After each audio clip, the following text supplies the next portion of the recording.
যখন তোমার ভয় লাগবে, যখন নিরাপত্তার অভাব হবে, যখন তোমার জীবনটা হুমকির মুখোমুখি হবে, যখন তোমার জীবনটা মরণের অবস্থায় পৌঁছে যাবে, যখন তোমাকে মারার জন্য পৃথিবীটা টার্গেট করবে, ওই রকম সিচুয়েশনে আমি আল্লাহ তোমাকে পূর্ণ নিরাপত্তা দান করব।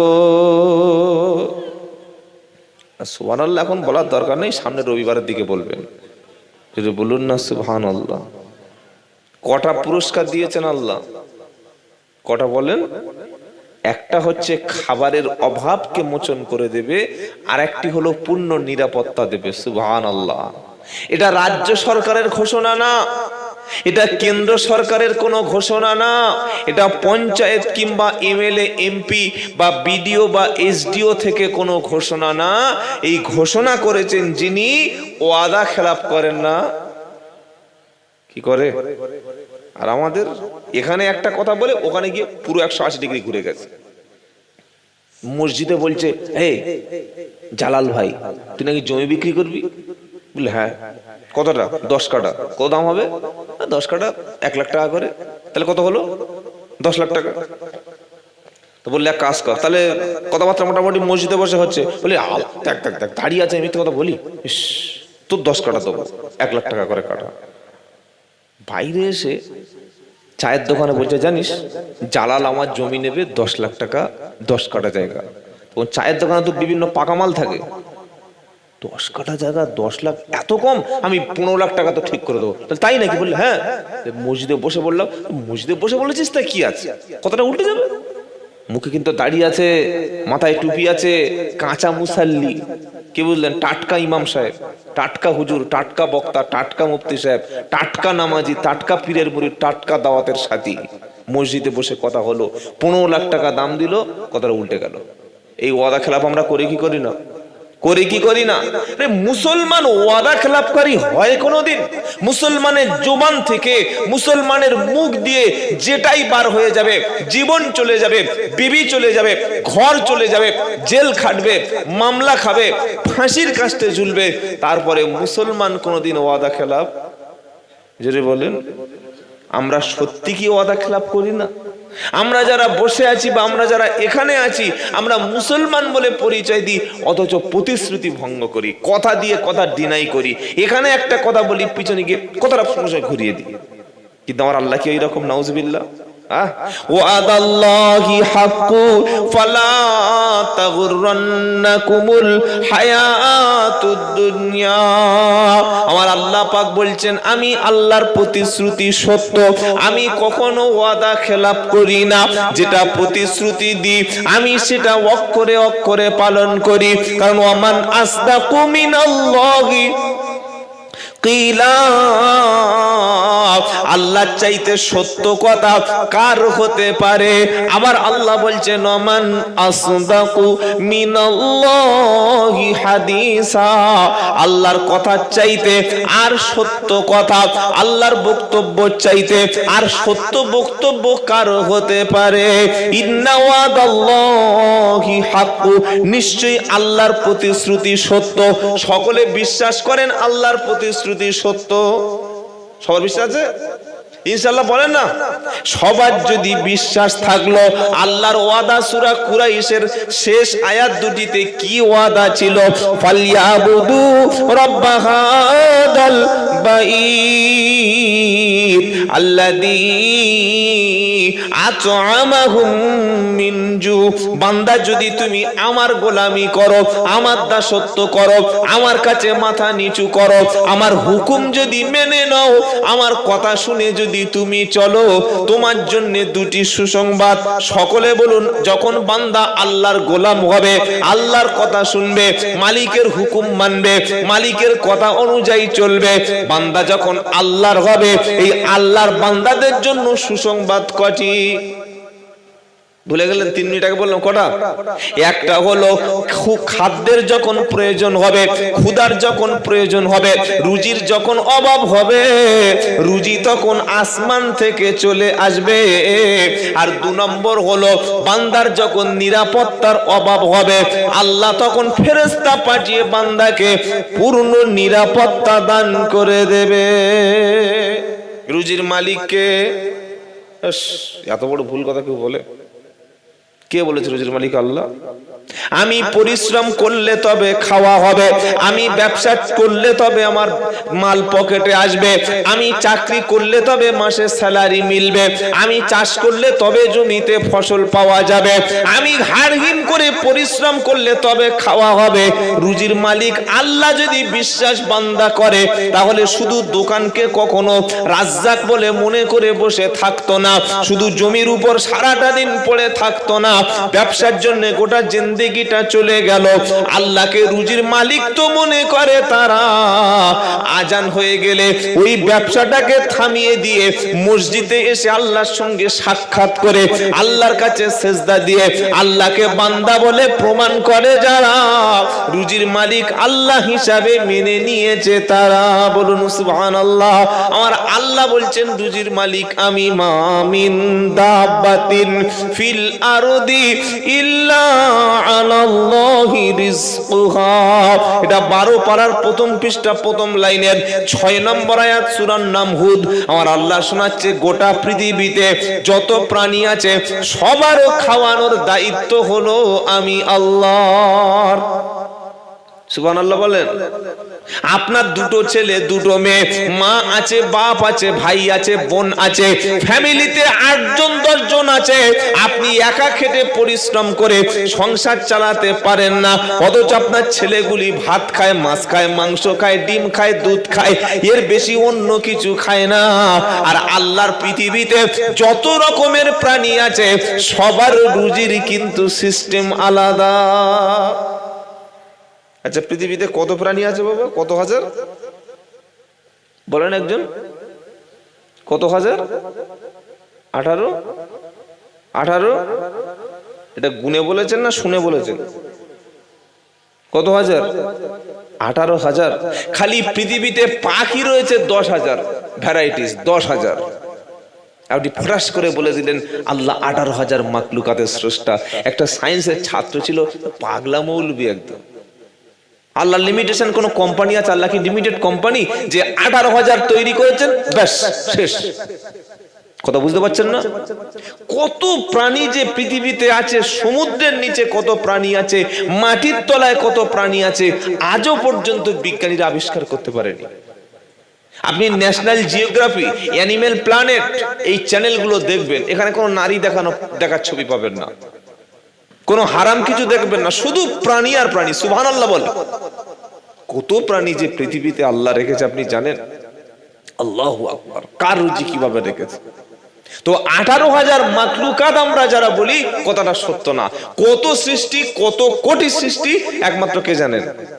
যদি বলেন সবার কিন্তু খাবার একই না।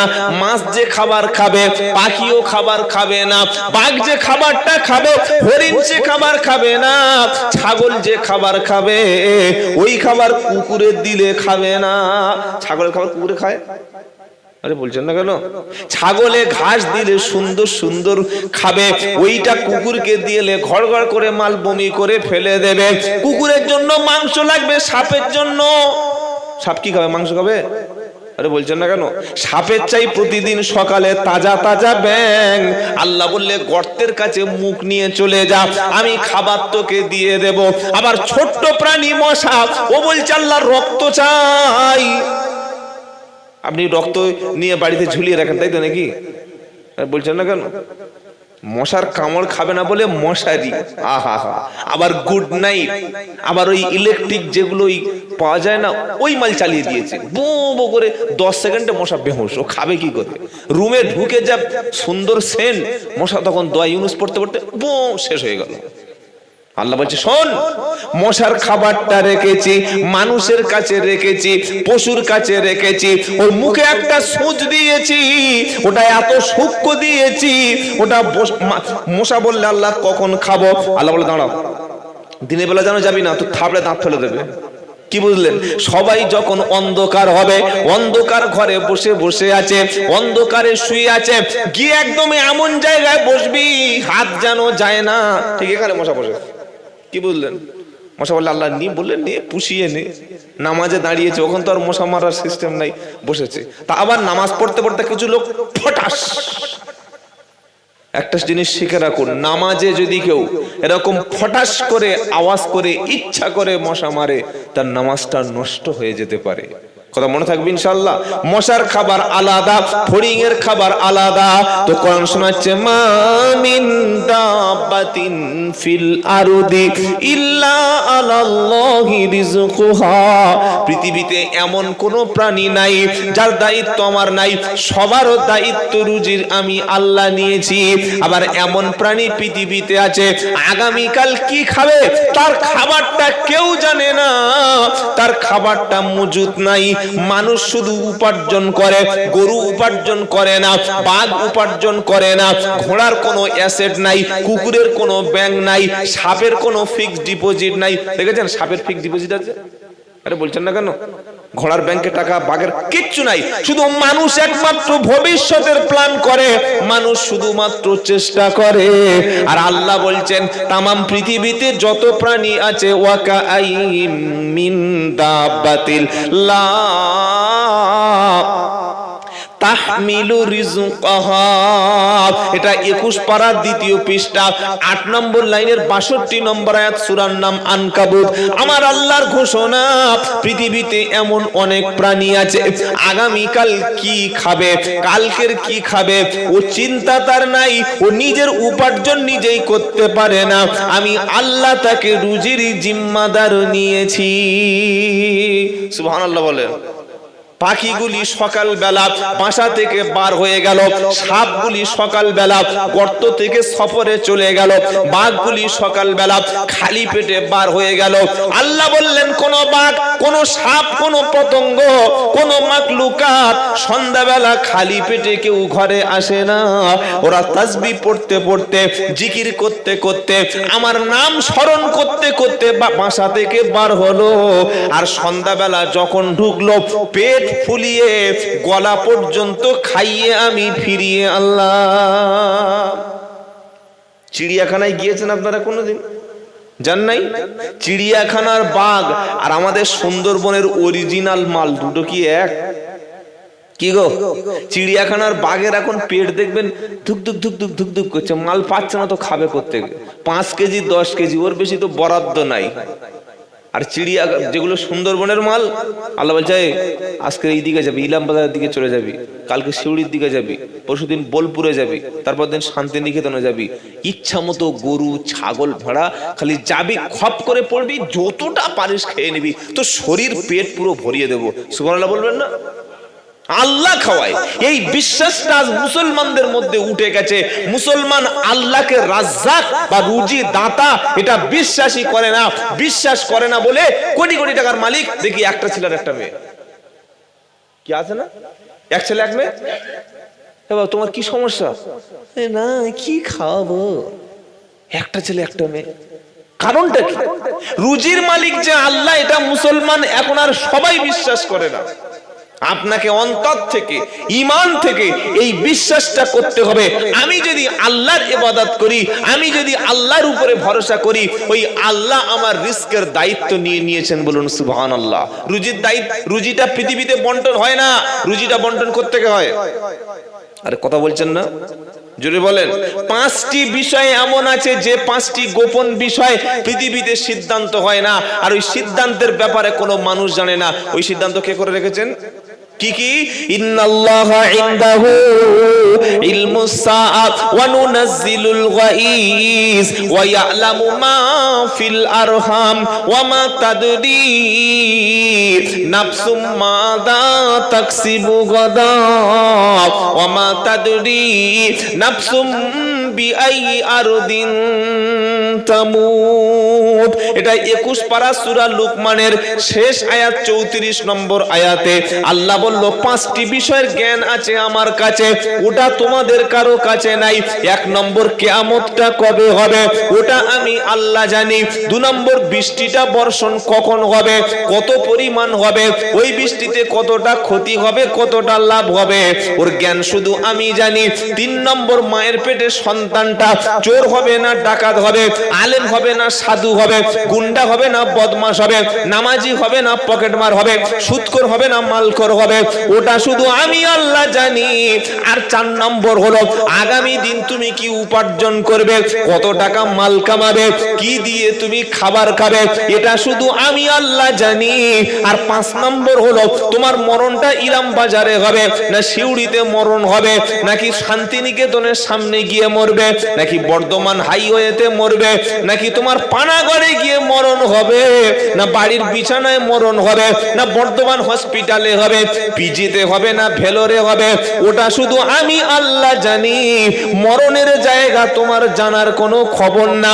5টির মধ্যে 4 নম্বর আগামীকাল তোমার খাবার কতটা আছে, তুমি কোন মালটা উপার্জন করে বাজার থেকে কোন মালটা কিনে আনবে, ওটা শুধু আমি আল্লাহ জানি। রুজির মালিক কে বাবা? জোরে বলেন। মনে প্রাণে যেন বিশ্বাস থাকে, রিস্কের মালিক হলেন আল্লাহ, রুজির মালিক আল্লাহ। এটা বিশ্বাস করলেই পৃথিবীতে ওই মুসলমান আর কাউকে দেখে পরোয়া করবে না। সুবহানাল্লাহ বলেন। আমরা মানুষকে ভয় করি, এই কথাটা বললে যদি আমার চাকরি না থাকে, এই কথাটা বললে যদি ব্যবসা নষ্ট হয়ে যায়, এই কথাটা বললে যদি আমার পৃথিবীতে রুজির সংকট দেখা দেয়। না ভাই, পৃথিবীতে মানুষ একমাত্র জীব যার পরিশ্রম করতে হয়, মাল কামাতে হয়। আর যত মাখলুক আছে কোনো প্রাণীর মাল কামানোর দরকার নাই, খালি যায় আর খাবার পায়, যাই আর খাবার পায়। সুবহানাল্লাহ বলেন। আল্লাহর গ্যারান্টি শোনাচ্ছিলাম 2টি। 1 নম্বর ছিল তোমরা যদি আল্লাহর বান্দা হয়ে যাও, আল্লাহ তোমাদের রিস্কের ব্যবস্থা করে দেবে। সুবহানাল্লাহ পড়েন। আর 2 নম্বর নিরাপত্তা কে দেবেন? আরে বলছেন না কেন? পুলিশ প্রশাসন, সরকার, MLA, MP, CM, PM, DM, এরা নিরাপত্তা দিতে পারে? আরে বলছেন না কেন? নিজেরাই নিরাপত্তা নিয়ে টানাটানি। কি নিরাপত্তা দেবে এরা? নিজেরা রাতে ঘুমাতে পারে না নিরাপত্তা বাহিনী ছাড়া, এরা আপনাকে কি নিরাপত্তা দেবে? আমাদের নিরাপত্তা কে দেবেন? জোরে বলুন, সকলে বলুন। এটা বিশ্বাস করেন? বিশ্বাস করেন? বিশ্বাস হয় ইনশাআল্লাহ? আল্লাহ নিরাপত্তা দেবে। এটা মুমিন বান্দার সিনায় যখন ঈমান জন্মাবে, ওর বুকের সামনে বন্দুক ধরলে ও তখন কি করবে? ভাই ছেড়ে দে, আমি পেশাব করে দিয়েছি, এরকম করবে তো? আরে বলছেন না কেন? আমার কপালে যদি গুলি খেয়ে মৃত্যু থাকে, তামাম পৃথিবীর সব ব্যক্তি এসে আমাকে ওটা থেকে বাঁচাতে পারবে না। আমার কপালে যদি বিষ খাইয়ে মৃত্যু লেখা থাকে, পৃথিবীর কোনো ব্যক্তি বাঁচাতে পারবে না। আমার মৃত্যুটা যদি রাস্তায় লেখা থাকে, আমার মৃত্যুটা যদি ইলেকট্রিক শকে লেখা থাকে, আমার মৃত্যুটা যদি সাপের মুখে বাঘের গালে লেখা থাকে, পৃথিবীর কেউ সেই মৃত্যু থেকে বাঁচাতে পারবে না। এটাই হলো আমাদের, এটা কি আমাদের ঈমান। কোরআন শোনাচ্ছে ওয়াইয়ামসাসকাল্লাহু বিদুররিন ফালা কাশিফা লাহু ইল্লাহু ওয়া ইউরিদকা বিখাইরিন ফালা রাদ্দা লিফাযলিহি। আল্লাহ যদি তোমাকে অমঙ্গল দিতে চান, আল্লাহ যদি তোমার কোনো বিপদ দিতে চান, আল্লাহ যদি তোমার কোনো ক্ষতি দিতে চায়, আল্লাহ তোমার নসিবে যদি কোনো খারাপি রেখে দেয়, তামাম পৃথিবীর সব ব্যক্তি মিলে যদি চেষ্টা করে বিপদ থেকে বাঁচাবো, কেউ বাঁচাতে পারবে না। আর তামাম পৃথিবীর সব ব্যক্তি যদি তোমাকে ক্ষতি করতে চায়, অমঙ্গল করতে চায়, ধ্বংস করতে চায়, বিপদে ফেলতে চায়, কেস করতে চায়, জেলে ঢোকাতে চায়, গুলি করতে চায়, মেরে দিতে চায়, আর আল্লাহ যদি বলে আমি ওকে বাঁচাবো, তাহলে ওকে কেউ কোনো ক্ষতি করতে পারবে না। এটাই হলো আমাদের ঈমান।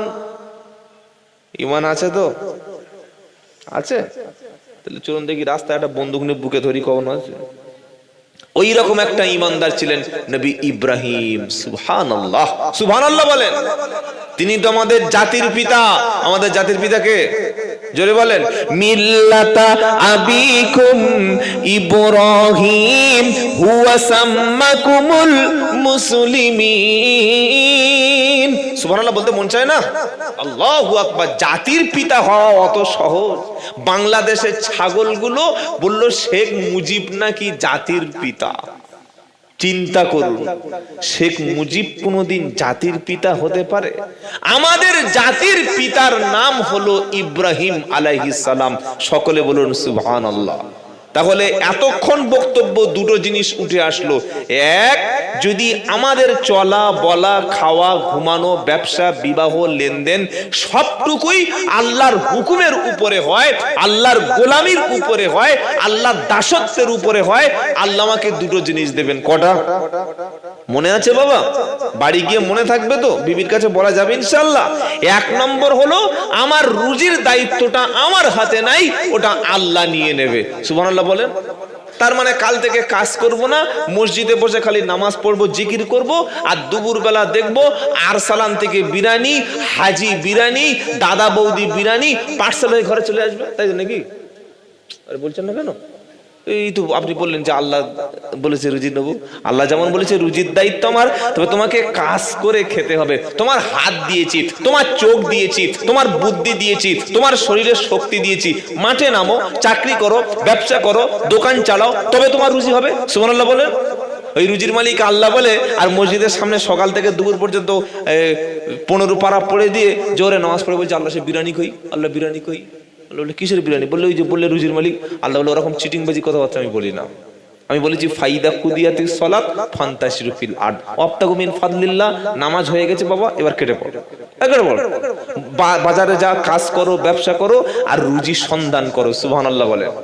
তাহলে রুজির মালিক আল্লাহ, তবে আমাকে একটা হালাল ব্যবসার উপরে থাকতে হবে। থাকবো ইনশাআল্লাহ। বাকিটা আল্লাহর হাতে। 2 নম্বর কি বলেছি? আল্লাহর গোলামদের জন্য, আল্লাহর বান্দার জন্য, আল্লাহর সার্ভেন্ট যারা, তাদের নিরাপত্তাটা কে দেবে? যদি বলেন আল্লাহ দেবেন। আল্লাহর গোলাম যদি কোনোদিন বিপদে পড়ে, আল্লাহ তার গোলামকে বিপদ থেকে উদ্ধার করবেন। বলুন সুবহানাল্লাহ। কেমন গোলাম উদ্ধার করবেন? নবী ইব্রাহিম আলাইহিস সালামের একটু ঘটনা আপনাদের শোনাই। কোরআন সুন্নাহ থেকে শোনেন যে একজন নবী ইব্রাহিম আলাইহিস সালাম কতটা পরীক্ষার সম্মুখীন তাকে হতে হয়েছিল। তার জন্ম থেকে মৃত্যু পর্যন্ত জীবনের প্রত্যেকটি ক্ষেত্রে ঈমানের কঠিন কঠিন পরীক্ষা দিয়ে তবে তাকে নবী হিসাবে, তবে তাকে কঠিন পরীক্ষা দিয়ে আল্লাহর কাছে জাতির পিতা হতে হয়েছে। চারটিখানি ব্যাপার না। ওই হাতে তসবিহ নিলাম, মসজিদে 2 দিন ইতিকাফে বসলাম, মাসে একবার দাওয়াতের সাথী হয়ে গেলাম, পীরের মুরিদ হয়ে গেলাম, দাড়ি পাকিয়ে দিলাম, ওয়াজ করে খেয়ে হাদিয়া নিয়ে চলে গেলাম, আর বললাম আল্লাহ বলল আয় বাবা আয়, আয় তোর জন্য জান্নাত খুলে রেখেছি আয়। এরকম সিস্টেম না, অত সহজ না। জান যাবে, মাল যাবে, রক্ত যাবে, জেল খাটবে, জরিমানা হবে, ফাঁসির কাস্টে ঝুলবে, জীবন পুরো পেরেশানি হয়ে যাবে। তারপরে ঈমানের রাস্তা থেকে এক চুল দূরে সরে যাবে না। তার নাম কি? ঈমানদার। তার নাম কি জোরে বলেন? তার নাম কি? পরীক্ষা হবে, ঝড় আসবে, ঝামেলা আসবে। মুমিনের জীবনে 5টা পরীক্ষা হবে। সিম্পল সিম্পল পরীক্ষা 5টা। কটা বলেন? প্রত্যেকটা মুমিনের জীবনে আল্লাহ 5টা পরীক্ষা নেবে। কি কি? তো ওয়ালানাবলুওয়ান্নাকুম বিশাইইম মিনাল খাউফি ওয়াল জুই ওয়া নাকসিম মিনাল আমওয়ালি ওয়াল আনফুসি ওয়াস সামারাত ওয়া বাশশিরিস সাবিরিন আল্লাযীনা ইযা আসাবাতুহুম মুসিবা ক্বালু ইন্না লিল্লাহি ওয়া ইন্না ইলাইহি রাজিউন। দ্বিতীয় পারা সূরা বাকারার দ্বিতীয় পৃষ্ঠার 13 নম্বর লাইনে কোরআন শোনাচ্ছে, যখন তুমি বলবে আমি ঈমানওয়ালা, আমি ঈমান এনেছি, আমি কলেমা পড়েছি, এ দাবি যখন তুমি করবে, তোমার উপরে 5টা পরীক্ষা নেমে আসবে। কটা আসবে জোরে বলুন? 3 দিন জ্বর হয়েছে, মসজিদে যাওয়া ছেড়ে দিয়েছে। ছোট ছেলেটা পুকুরে ডুবে মারা গেছে, দাড়ি চেঁচে নামাজ ছেড়ে দিয়েছে। বড় মেয়েটা এই মারা গেছে, আর আল্লাহ রাস্তায় যাওয়া বন্ধ হয়ে গেছে। ব্যবসা করছিল, ভালো চলতে চলতে লাল বাতি চলে গেছে, সে ব্যবসা ছেড়ে দিয়ে দেখি দাড়ি ফাড়ি চেঁচে লটারির দোকান করে। কিসের দোকান বলো? কি হলো বাবা তোমার? লটারি, ভালো ব্যবসা, ও তার বরকত দেয় না, আল্লাহ আমার কিছু দেয় না, আমি কি দরকার নামাজ? কি ঈমান গো? আল্লাহ বলছে ঈমান যখন তুমি আনবে, তোমার ঈমান আছে কি না, কতটা ঈমান আছে, ওটাকে আমি আল্লাহ 5 রকম পরীক্ষা দিয়ে টেস্ট করে নেব। 1 নম্বর, ওয়ালানাবলুওয়ান্নাকুম বিশাইইম মিনাল খাউফি, তোমার ভয় লাগবে। কারা ভয় দেখাবে?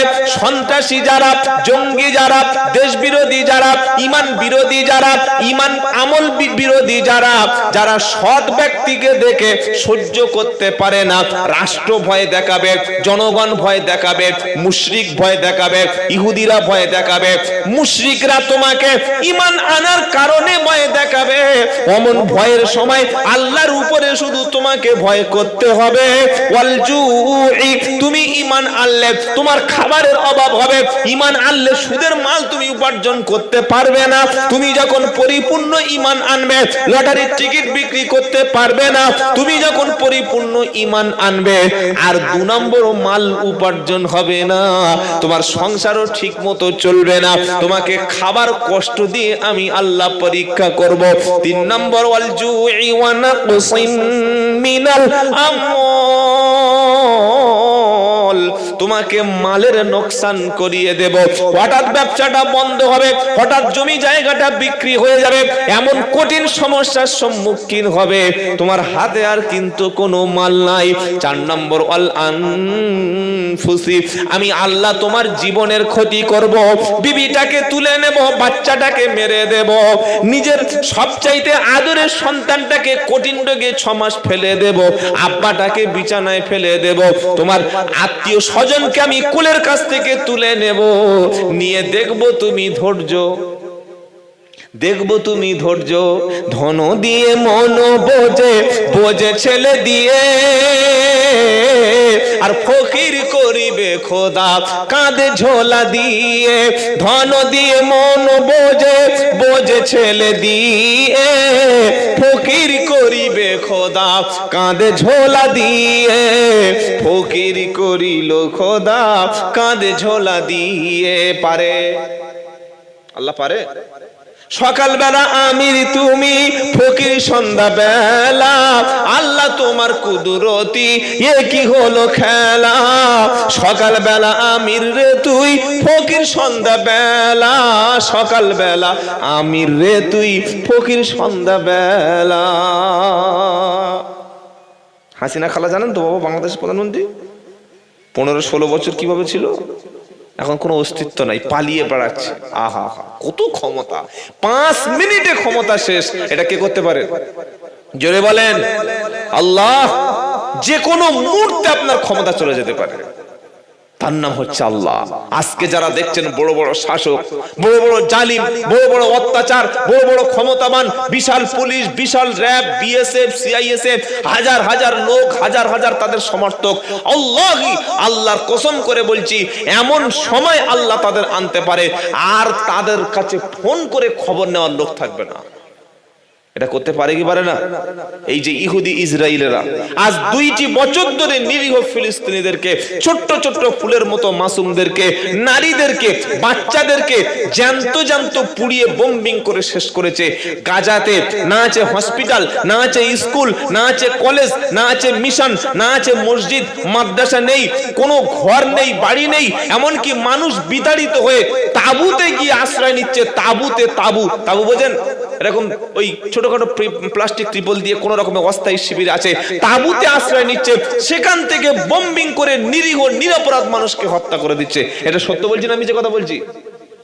অনেকে বলছে হুজুর কই আল্লাহ সত্যি আছে, তো আল্লাহ নেই। বললে আল্লাহ যদি থাকলো তাহলে ওদেরকে বাঁচাচ্ছে না কেন? আমি বললাম মূর্খ তুই, তোর বুদ্ধি আর ওই আল্লাহর বিশাল ইলমের কাছে তোর কি বুদ্ধি আছে? আল্লাহ আমাদের বান্দাদের মতো কোনোদিন ডাইরেক্ট অ্যাকশনে তিনি যান না। কি বলছি কথা বুঝতে পারছেন? আমাদের সঙ্গে কেউ ভুল করলে সঙ্গে সঙ্গে প্রতিশোধ নিই কি নিই না, কিন্তু আল্লাহ অমন নন। আল্লাহ যা করে গ্রাজুয়ালি, থেমে থেমে, আস্তে আস্তে আগে দেখে, তারপরে এমন ধরে আর ছাড়ে না। ধরে না, ধরলে কিন্তু, আরে জোরে বলছেন না কেন? ধরলে কিন্তু আজ 4 থেকে 5 দিন হয়ে গেল, 1 সপ্তাহ হয়ে গেল, এমন আগুন ইসরায়েলে আল্লাহ দিয়ে দিল, আল্লাহু আকবার। 120 কিলোমিটার বালির ঝড়। বালির ঝড় এখানে হয় না, বীরভূমে বালির ঝড় হওয়া সম্ভব না। এগুলো একদম মরুভূমি এলাকায়, রাজস্থান এলাকায়, যেখানে শুধু বালি আর বালি, সেই জায়গায় বালির ঝড় হয়। ঘন্টায় পার আওয়ার 120 কিলোমিটার। আর ইসরায়েল এখন কি চলছে? আগুনের ঝড় 100 কিলোমিটার। গাছের ভিতর থেকে আগুন বার হচ্ছে, গাছের ছালগুলো জ্বলছে না, ভিতর থেকে আগুন। মানুষ অবাক হয়ে যাচ্ছে, ফায়ার ব্রিগেড ফেল। এই বর্তমানে ইহুদিরা তারা প্রায় 15টি দেশের কাছে সাহায্য চাইছে, বাবা জল পাঠাও, আগুন নেভানোর জন্য কিছু পাঠাও। আল্লাহ বলছেন ও আগুন তো দুনিয়ার আগুন না। আমি যখন আসমানি আগুন কারোর উপরে লাগিয়ে দিই, ও আগুন কোন ফায়ার ব্রিগেডে কাজ। জোরে বলেন, ও আগুন তোমরা তোমাদের কপালে দিয়েছো, তোমরা নিরীহ ফিলিস্তিনিদেরকে মেরেছো, বাচ্চাদের শহীদ করেছো, মসজিদ বোম দিয়ে উড়িয়ে দিয়েছো, না হসপিটালগুলি, পৃথিবীর জমিনে হসপিটাল যারা হত্যা করে, হসপিটাল যারা ধ্বংস করে, রোগীদের যারা শেষ করে দেয়, তাদের চাইতে সন্ত্রাসী আর পৃথিবীতে কেউ? এরা আমাদের সন্ত্রাসী বলে, বলে কি বলে না? দাড়ি টুপি পাঞ্জাবি দেখলে মিডিয়ার লোকেরা সন্ত্রাসী সঙ্গে সঙ্গে লিখে ফেলে, কিন্তু আসল সন্ত্রাসী কারা? যারা নিরপরাধ মানুষকে বিনা বিচারে হত্যা করে, নিরপরাধ মানুষকে যারা মেরে ফেলে, নিরপরাধ কোন দোষের দোষী না, তাদেরকে বিনা কারণে হসপিটাল পৃথিবীতে নষ্ট করছে। এমন একটা ইতিহাস নাই যে হসপিটাল পর্যন্ত ধ্বংস করে দেয়। এরা হিটলারের চাইতে আরো বড় পাপী, যারা হসপিটাল ধ্বংস করে। আপনি চিন্তা করতে পারছেন? মানুষের শেষ আশ্রয় স্থল হলো হসপিটাল। কি বলছেন আপনারা বলুন? মানুষ যখন অসুস্থ হয়ে বাঁচার জন্য প্রাণপণ চেষ্টা করেন, তার লাস্ট এন্ড ফাইনাল বেঁচে থাকার আশ্রয় হচ্ছে হসপিটাল। সেই হসপিটাল তোমরা ধ্বংস করেছো। আগুন লাগিয়েছে কে?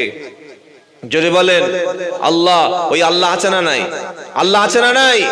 সেটা আল্লাহর উপরে ভরসা করতে হবে, আল্লাহর দিকে ভয় করতে হবে। সবটুকুর মালিক হলেন আল্লাহ। কথা মনে থাকবে ইনশাআল্লাহ।